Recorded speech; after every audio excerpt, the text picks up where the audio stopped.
नमस्ते बच्चों, कैसे हो? उम्मीद है आप सभी लोग अच्छे होंगे और आपकी तैयारी भी बेहतर तरीके से चल रही होगी।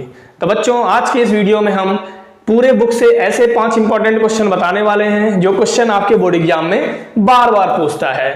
तो बच्चों, यदि आने वाले 30 दिनों तक ये 5 इंपॉर्टेंट क्वेश्चंस का सेशन आप देखते रहेंगे तो आपको अलग से किसी भी प्रकार का न्यूमेरिकल लगाने की जरूरत नहीं पड़ेगी। उम्मीद है इन्हीं सब क्वेश्चंस में से आपके बोर्ड एग्जाम में कोई ना कोई क्वेश्चन पूछ ले। तो चलिए बच्चों, स्टार्ट करते हैं पहला क्वेश्चन।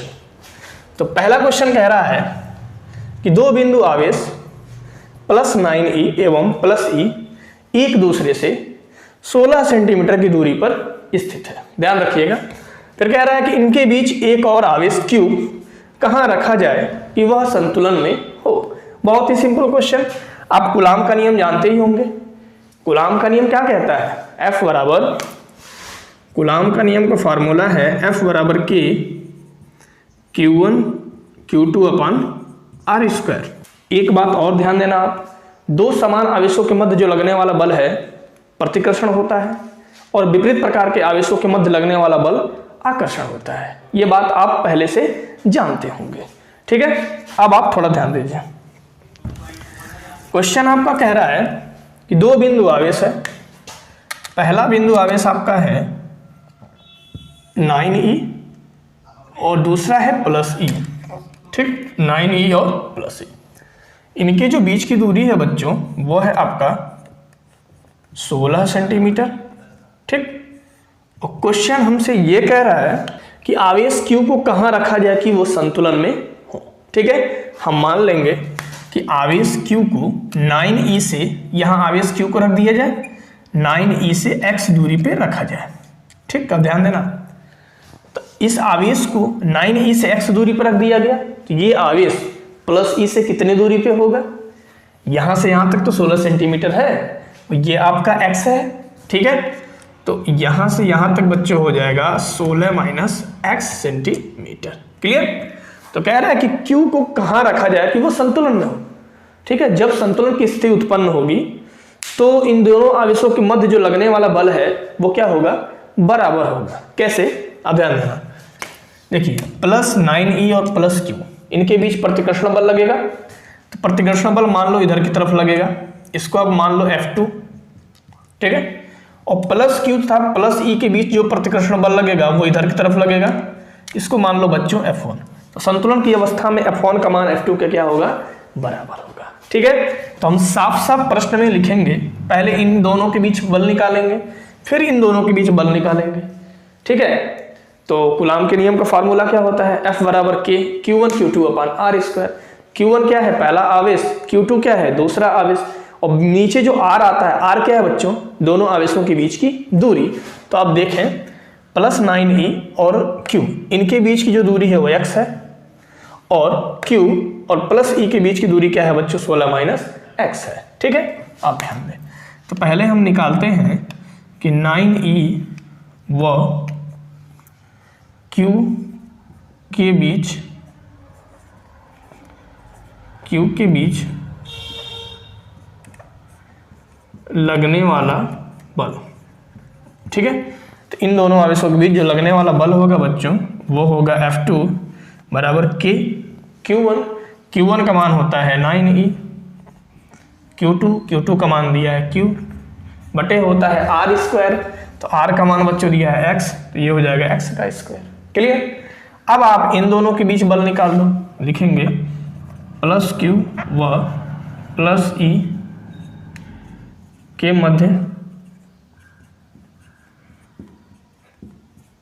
के मध्य लगने वाला बल। ठीक है, +Q था +e के मध्य लगने वाला बल। यहाँ भी कूलाम का नियम लगेगा, इनके बीच जो बल लग रहा है वो F1 लग रहा है। ध्यान दीजिएगा, प्रतिकर्षण बल लग रहा है इसलिए उसको फिगर में हम बाहर की तरफ दिखाए हैं, क्योंकि प्रतिकर्षण बल क्या करता है? प्रतिकर्षण बल दोनों आवेशों को क्या करेगा? दूर करेगा, और आकर्षण बल दोनों आवेशों को पास करता है। अब आप ध्यान देना। तो F1 बराबर हो जाएगा K और यहाँ हो गया Q इंटू इधर हो गया E, R स्क्वायर होता है।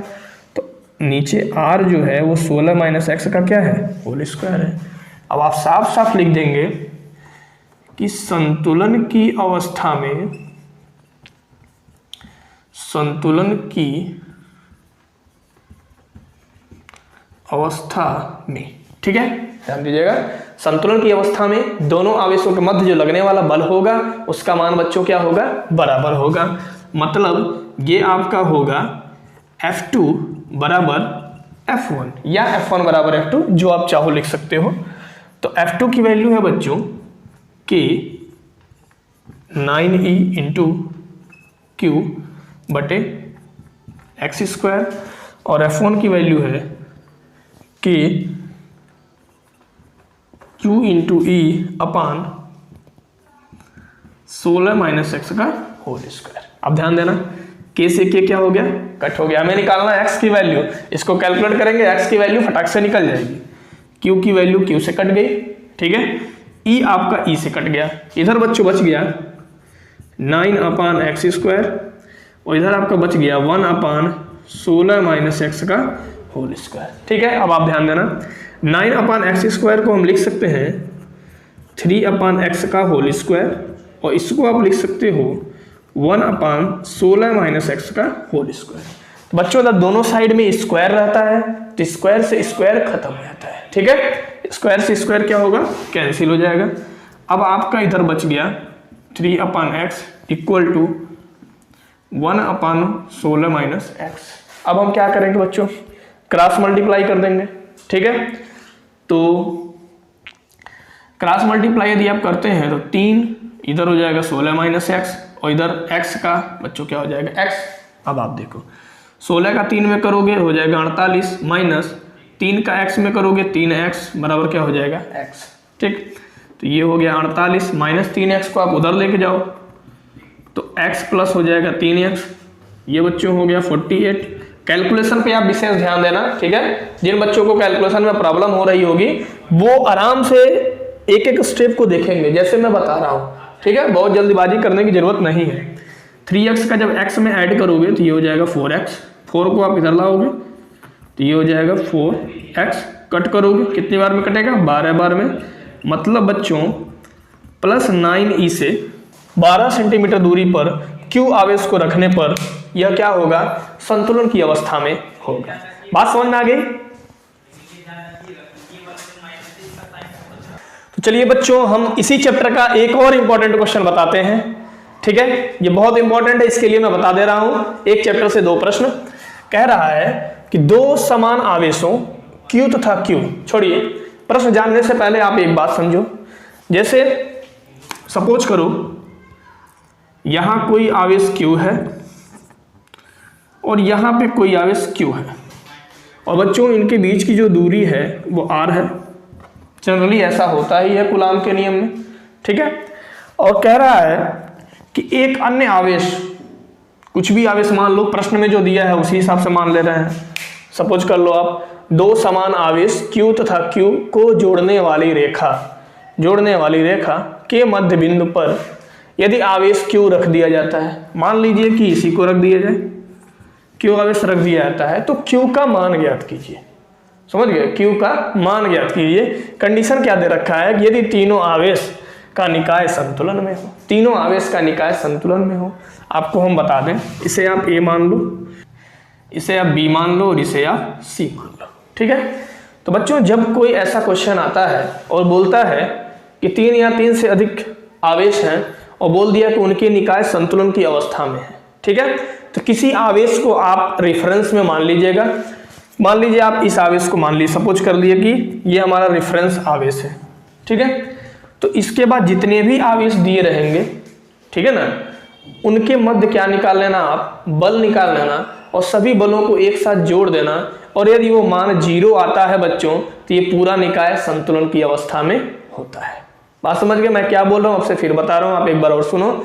यदि प्रश्न में कहता है कि चेक करिए कि ये तीनों निकाय संतुलन की अवस्था में है कि नहीं है, आप किसी आवेश से इन दोनों आवेशों के बीच लगने वाला बल निकालिएगा और उनको जोड़ दीजिएगा। जैसे मान लीजिए इस आवेश से इस आवेश के बीच कितना बल लग रहा है और इसी आवेश से इस आवेश के बीच कितना बल लग रहा है, ठीक है। मतलब एक आवेश को रेफरेंस मानना है आपको, इसको हम रेफरेंस मान लिए, इस आवेश से इस आवेश के बीच लगने वाला बल और इस आवेश से इस आवेश के बीच लगने वाला बल का मान का योग यदि 0 आता है तो ये पूरा निकाय संतुलन की अवस्था में है। लेकिन प्रश्न में हमसे क्या कह रहा है, यदि तीनों आवेशों का निकाय संतुलन में हो। तीनों आवेशों का निकाय संतुलन में हो का मतलब जानते हैं क्या है, इनसे इनके बीच लगने वाला बल मान लीजिए हो जाएगा F AC, इससे इसके बीच लगने वाला जो बल होगा वो होगा FAB। इनका जो लगने वाले बलों का योग होगा वो क्या होगा, 0 होगा। ये आपका कंडीशन है और इसी कंडीशन पे बच्चों हमको क्वेश्चन सॉल्व करना है। बात समझ गए? तो उम्मीद है आप कॉन्सेप्ट समझ गए होंगे। अभी क्वेश्चन हम आपको सॉल्व करके बताते हैं। क्या कह रहा है, दो समान आवेश Q तथा Q को जोड़ने वाली रेखा के मध्य बिंदु पर एक आवेश Q रख दिया जाए तो। क्लियर? देखिए एक आवेश ऐसे है और एक आवेश यहाँ पे है। ये है आपका Q और ये भी है आपका Q। तो बच्चों दो आवेशों के बीच की दूरी कूलाम के नियम में क्या था, R था। हम R मान लिए, कुछ भी आप मान सकते हो XYZ। कह रहा है मध्य बिंदु पर Q आवेश को रख दिया जाता है। कंडीशन क्या लगाया है कि तीनों आवेश क्या है, संतुलन की अवस्था में है। तो Q का हमें मान निकालना है। तो यहाँ बिंदु A दे दो, ये बिंदु B है और ये बिंदु क्या है बच्चों, C है। तो लिख देंगे यदि तीनों आवेश, हम डायरेक्ट आपको सॉल्व करके बता रहे हैं, यदि तीनों आवेश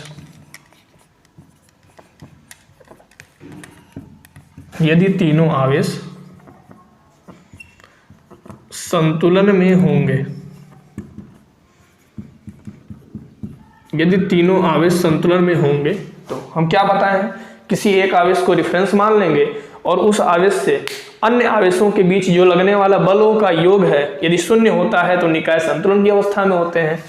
तो बच्चों पॉइंट A को आप रेफरेंस मान लो, तो ये हो जाएगा FAB प्लस FAC बराबर क्या हो जाएगा, 0, क्योंकि कंडीशन दे रखा है कि तीनों आवेशों का निकाय क्या हो, संतुलन में हो। अब प्रॉब्लम आती है कि भाई Q और Q के बीच की दूरी तो पता है, बट Q और कैपिटल Q के बीच की दूरी नहीं पता है। तो आपको पता है कि जो एक कैपिटल Q है, Q और Q को जो मिलाने वाली रेखा है इनके मध्य बिंदु पे है। ठीक, मतलब यदि ये पूरा R है बच्चों तो ये आपका हो जाएगा R/2 और ये भी आपका क्या हो जाएगा, R/2।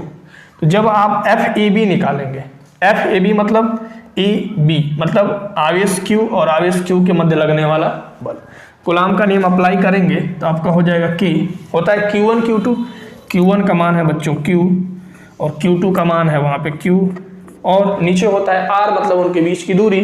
तो इस आवेश और इस आवेश के बीच की दूरी क्या है, R, तो यहाँ लिख देंगे R का स्क्वायर। क्लियर बात? अब आप देखो प्लस FAC AC।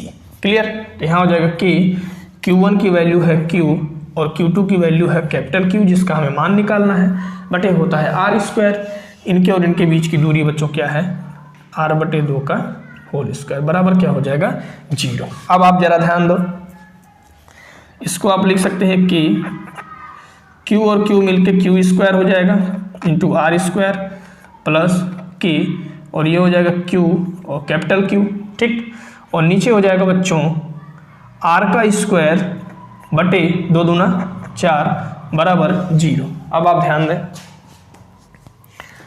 इसको आप लिख सकते हो कि Q² बटे R का स्क्वायर, ध्यान देना।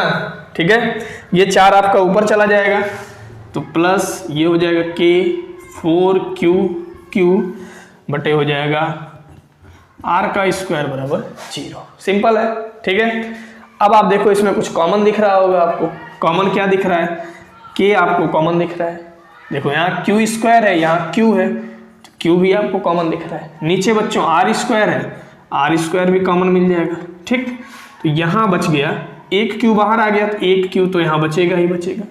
ठीक है, ध्यान देना, बाकी कुछ नहीं बचेगा। अब आप इधर देखो 4 बच गया, 4 Q तो बाहर आ गया और कैपिटल Q बच गया। ठीक है, और नीचे R² भी बाहर आ गया। क्लियर है ना? अब आप ध्यान दो, अब KQ बटे R² को आप उधर ट्रांसफर करेंगे, तो उधर ट्रांसफर करेंगे तो सब 0 के नीचे आएगा। ठीक है, तो 0 अपान हो जाएगा KQ अपान R², मतलब ये भी क्या हो जाएगा 0। इसको आप उधर ट्रांसफर करोगे तो ये वैल्यू हो जाएगी 0 और Q प्लस 4Q बराबर मिलेगा हमको 0 और बच्चों 4q बराबर q को उधर ले जाओगे तो -q और q बराबर आपका आ गया -q/4। ठीक है, थोड़ा सा टेक्निकल है बट बहुत ईजी है, समझ गए। यदि बच्चों ये क्वेश्चन अच्छे से समझ में आया है तो एक प्यारा सा कमेंट करके जरूर बताइए, और यदि आप चैनल पे नए हैं तो चैनल को सब्सक्राइब कर लीजिए।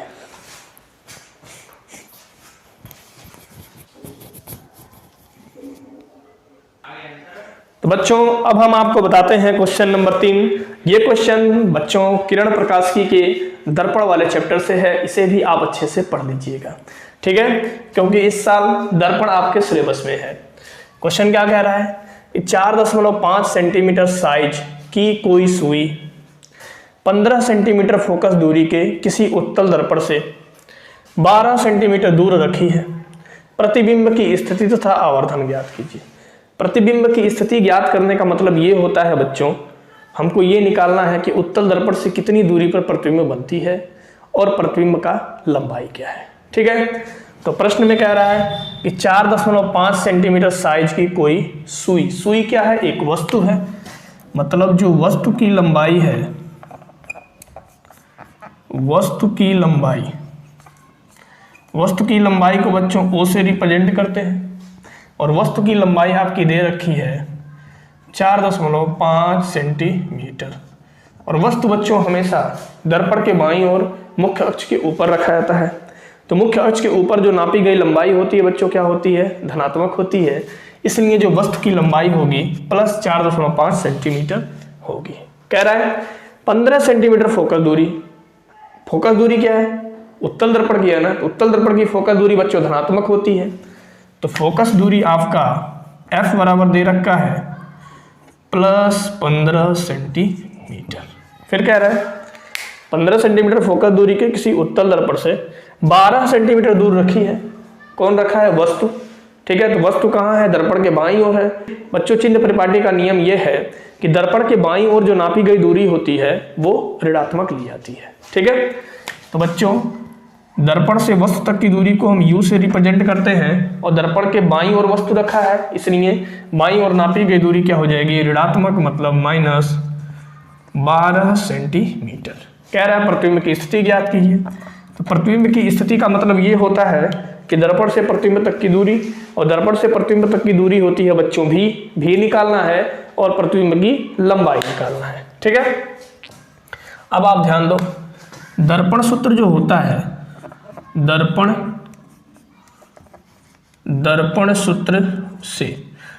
सूत्र बच्चों होता है 1/v प्लस 1/u बराबर 1/f। क्लियर बात।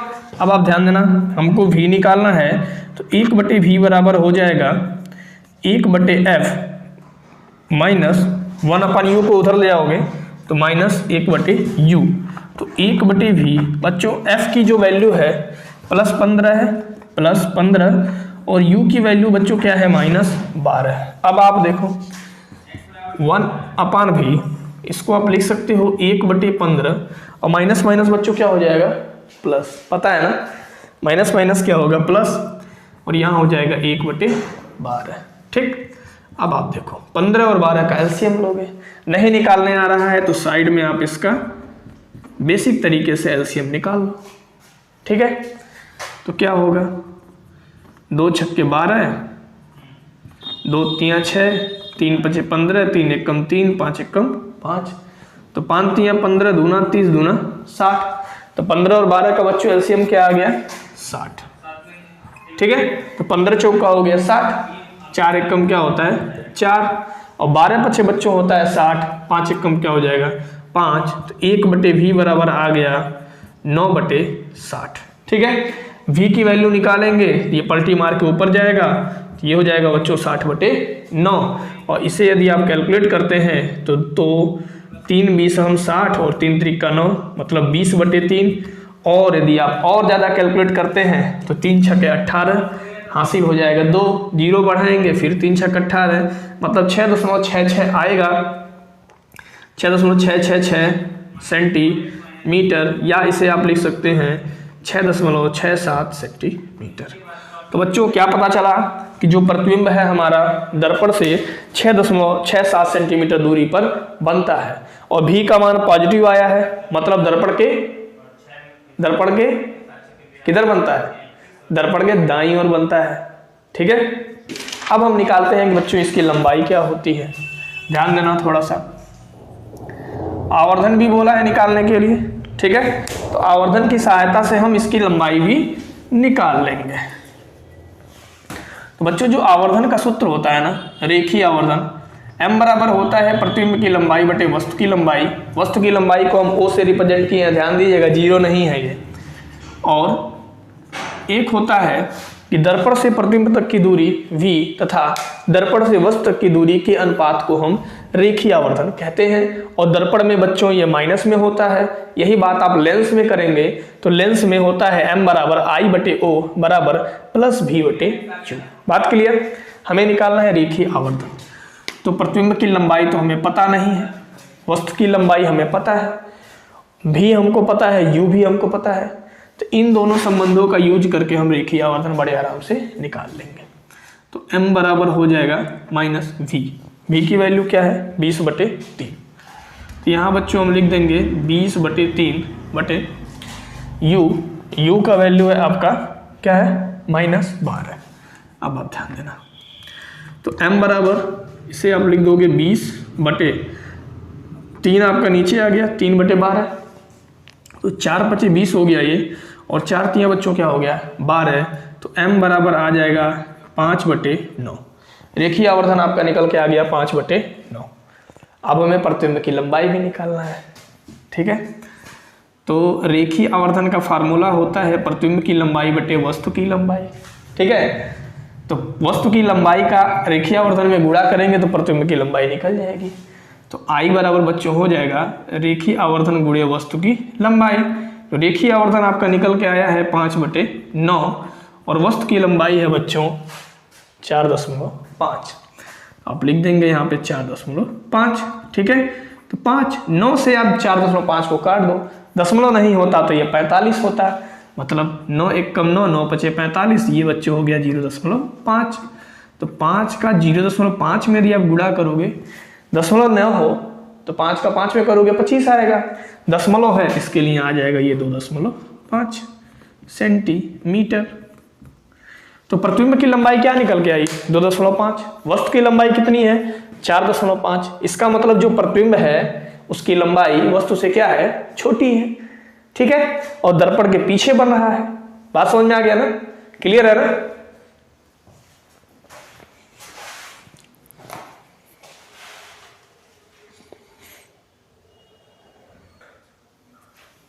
तो बच्चों अब हम आपको बताते हैं क्वेश्चन नंबर 4।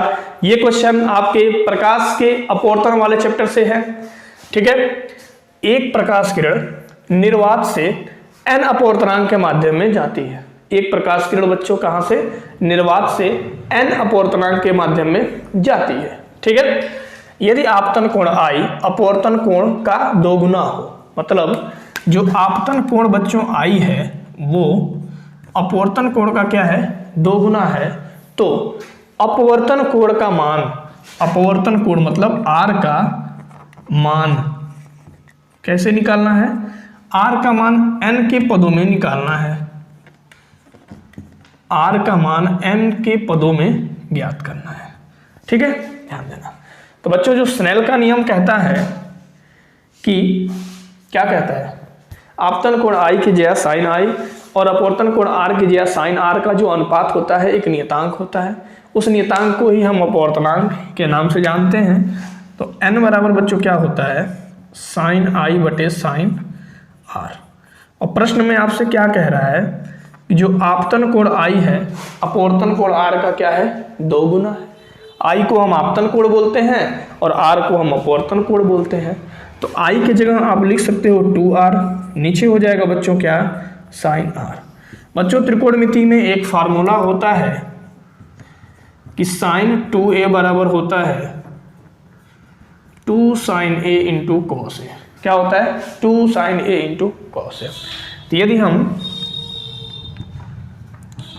A की जगह हम R लिख दें तो ये फार्मूला हो जाएगा 2 sine r into cos r upon sine r. ठीक है, तो बच्चों साइन आर से साइन आर क्या हो गया, कैंसिल हो गया, तो n बराबर हो जाएगा 2 कॉस आर। क्लियर बात, n बराबर क्या हो जाएगा 2 कॉस आर। 2 को आप इधर लाओगे तो ये हो जाएगा n/2 बराबर हो जाएगा कॉस आर।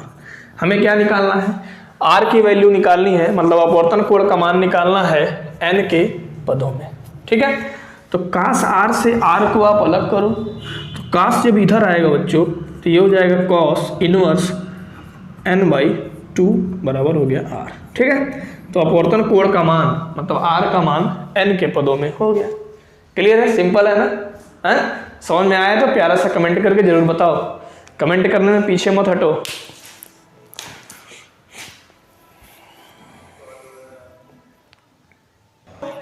तो बच्चों अब हम आपको बताने जा रहे हैं क्वेश्चन नंबर 5। क्वेश्चन नंबर 5 एक बेहद ही इंपॉर्टेंट क्वेश्चन है, ये आपके बोर्ड पेपर सेट में जरूर पूछता है। मतलब बोर्ड पेपर सेट में बहुत सारे सेट होते हैं, किसी न किसी सेट में ये क्वेश्चन जरूर पूछेगा या इस टाइप का कोई क्वेश्चन पूछेगा। ठीक है, तो आप इसे अच्छे से समझ लो। क्या कह रहा है, 1 माइक्रोकूलम तथा -1 माइक्रोकूलम। मैं आपको रोकता हूं, थोड़ा आप ध्यान दो। यहां ये दोनों आवेश हैं, दोनों आवेश बच्चों क्या है, समान है परंतु क्या है, विपरीत प्रकार के हैं। तो आप यदि पहला चैप्टर पढ़े होंगे तो आप उसमें पढ़े होंगे वैद्युत द्विध्रुव।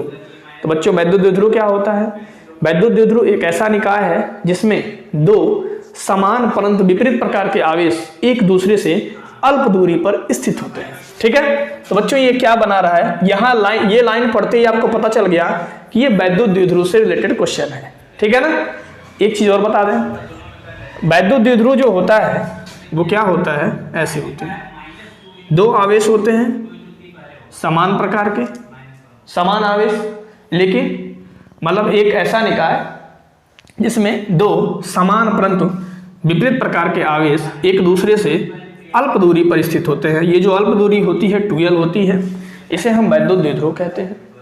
अब एक बात आती है वैद्युत द्विध्रुव आघूर्ण की। तो वैद्युत द्विध्रुव आघूर्ण को बच्चों P से रिप्रेजेंट करते हैं, और वैद्युत द्विध्रुव आघूर्ण होता है कि द्विध्रुव के निकाय से कोई एक आवेश, द्विध्रुव के निकाय से कोई एक आवेश तथा इनके बीच की जो अल्प दूरी है, ठीक है, उसे हम मतलब द्विध्रुव के निकाय से कोई एक आवेश तथा इनके बीच की जो अल्प दूरी है उसके गुणनफल को हम वैद्युत द्विध्रुव आघूर्ण कहते हैं। बात क्लियर। और एक आपका फार्मूला आता है जो इस प्रश्न में पूछ रखा है, बल युग्म का आघूर्ण। ठीक है, तो बच्चों द्विध्रुव की जो बल युग्म का आघूर्ण होता है वह टाउ बराबर होता है PE sin थीटा।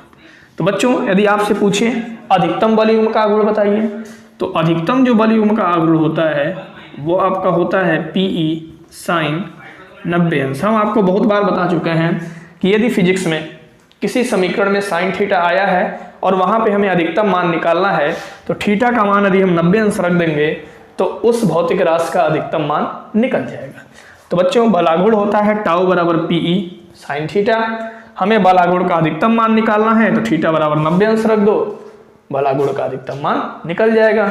P आपका क्या है, वैद्युत द्विध्रुव आघूर्ण, और E बच्चों क्या है, वैद्युत क्षेत्र। ठीक है, तो इन्हीं सब फार्मूलों का यूज करके ये न्यूमेरिकल हम सॉल्व करेंगे। आप इसे अच्छे से देखो। अब आप ध्यान दो, कह रहा है 1 माइक्रोकूलम तथा -1 माइक्रोकूलम के दो बिंदु आवेश एक दूसरे से 2 सेंटीमीटर की दूरी पर स्थित है। ठीक है, मतलब ये इधर है आपका +1 माइक्रोकूलम और यहाँ है बच्चों आपका -1 माइक्रोकूलम। ये वैद्युत द्विध्रुव बना रहा है। इनके बीच की दूरी है बच्चों, जो अल्प दूरी जिसे हम कहते हैं, यह आपका है 2 सेंटीमीटर। अब ध्यान देना, ठीक। कह रहा है दोनों मिलकर एक वैद्युत द्विध्रुव की रचना करते हैं। यह वैद्युत द्विध्रुव 1 × 10⁵ वोल्ट पर मीटर के एक समान वैद्युत क्षेत्र में स्थित है। मतलब यहां से बच्चों आपका जो Q का मान है 1 माइक्रोकूलम है। 1 माइक्रोकूलम को यदि हम कूलम में बदलेंगे तो 10⁻⁶ कूलम हो जाएगा। ध्यान दीजिएगा। और उनके बीच की जो अल्प दूरी है बच्चों, दोनों आवेशों के बीच की अल्प दूरी, जिसको हम 2L के नाम से जानते हैं, ठीक है, आवेशों के बीच की दूरी, आवेशों के बीच की दूरी, इसको हम 2l से रिप्रेजेंट करते हैं। आप ये विशेष ध्यान रखिएगा कि 2l को आप अलग मत कीजिएगा। ऐसा ना कीजिएगा कि 2l की वैल्यू हम लिख दिए आपका 2 सेंटीमीटर, तो आप यहाँ से l की वैल्यू निकाल लें, तो आपका क्वेश्चन गलत हो जाएगा। ठीक है, क्योंकि दोनों आवेशों के बीच की जो अल्प दूरी होती है, अल्प दूरी को हम 2l से रिप्रेजेंट करते हैं। तो 2 सेंटीमीटर है, तो सेंटीमीटर को बच्चों यदि आप मीटर में चेंज करोगे तो 10 से -2 मीटर हो जाएगा। अब आप क्वेश्चन पढ़ो। कह रहा है यह वैद्युत द्विध्रुव 1 × 10⁵ वोल्ट पर मीटर के एक समान वैद्युत क्षेत्र में स्थित है। मतलब जो वैद्युत द्विध्रुव है वो आपका रखा हुआ है 1 × 10⁵ वोल्ट पर मीटर के वैद्युत क्षेत्र में रखा हुआ है। फिर कह रहा है ज्ञात कीजिए वैद्युत द्विध्रुव का आघूर्ण। बच्चों तो वैद्युत द्विध्रुव का जो आघूर्ण होगा, पहला नंबर पे आपसे पूछा है वैद्युत द्विध्रुव आघूर्ण। तो वैद्युत द्विध्रुव आघूर्ण बच्चों P बराबर होता है कोई एक आवेश तथा इन दोनों आवेशों के बीच की अल्प दूरी। अभी हम आपको बताएं कि वैद्युत द्विध्रुव में दोनों आवेशों के बीच की जो अल्प दूरी होती है उसे हम 2l से रिप्रेजेंट करते हैं, उसे हम अलग नहीं करेंगे।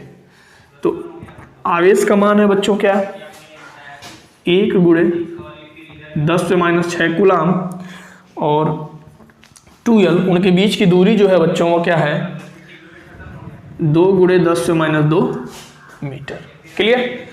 अब आप इसे कैलकुलेट करोगे तो 2 का 1 में गुणा होगा तो 2, बेस सेम है, पावर ऐड हो जाएगा, तो -6 - 2 बच्चों क्या हो जाएगा -8। और वैद्युत द्विध्रुव आघूर्ण का बच्चों मात्रक जो होता है वो होता है कूलाम मीटर। क्लियर।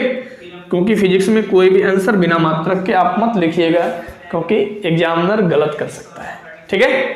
अब आप देखो, कह रहा है वैद्युत द्विध्रुव आघूर्ण पर आरोपित अधिकतम बल आघूर्ण निकालिए। अधिकतम बल आघूर्ण, तो बच्चों जनरली आप जानोगे जो बल आघूर्ण का फार्मूला होता है वो आपका होता है PE sin थीटा। तो अधिकतम बल आघूर्ण कब होगा, जब थीटा बराबर क्या होगा 90°। अभी हम आपको समझाए थे। तो बल आघूर्ण हो जाएगा टाउ मैक्स बराबर हो जाएगा PE sin 90°। तो बच्चों P की जो वैल्यू है, P का वैल्यू क्या है आपका 2 × 10⁻8, और E का वैल्यू है बच्चों 1 × 10⁵5। 1 × 10⁵5 और sin 90° का बच्चों मान होता है 1। ठीक है, पता है ना आपको, नहीं पता याद कर लेना। तो ये हो जाएगा 2 × बेस सेम है तो पावर ऐड होगा, तो -8 में +5 ऐड करोगे तो ये हो जाएगा 10⁻3।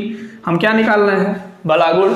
बल आघूर्ण का बच्चों मात्रक होता है न्यूटन मीटर। ठीक है। आप इस क्वेश्चन को अच्छे से समझ लीजिएगा और रिपीट करके जरूर लगा लीजिएगा। ठीक है। तो बच्चों उम्मीद है आज के बताए हुए सारे के सारे प्रश्न आपको बेहतर तरीके से समझ में आए होंगे। बच्चों यदि आपको ये सब क्वेश्चन समझ में आया है तो एक प्यारा सा कमेंट करके जरूर बताइए। तो ऐसे ही हम आपको डेली 5-5 न्यूमेरिकल क्वेश्चन बताएंगे ताकि आपका न्यूमेरिकल क्वेश्चन लगाने का डर खत्म हो जाए। तो चलिए बच्चों मिलते हैं किसी और नेक्स्ट वीडियो में नेक्स्ट 5 इंपॉर्टेंट क्वेश्चन के साथ। क्लियर।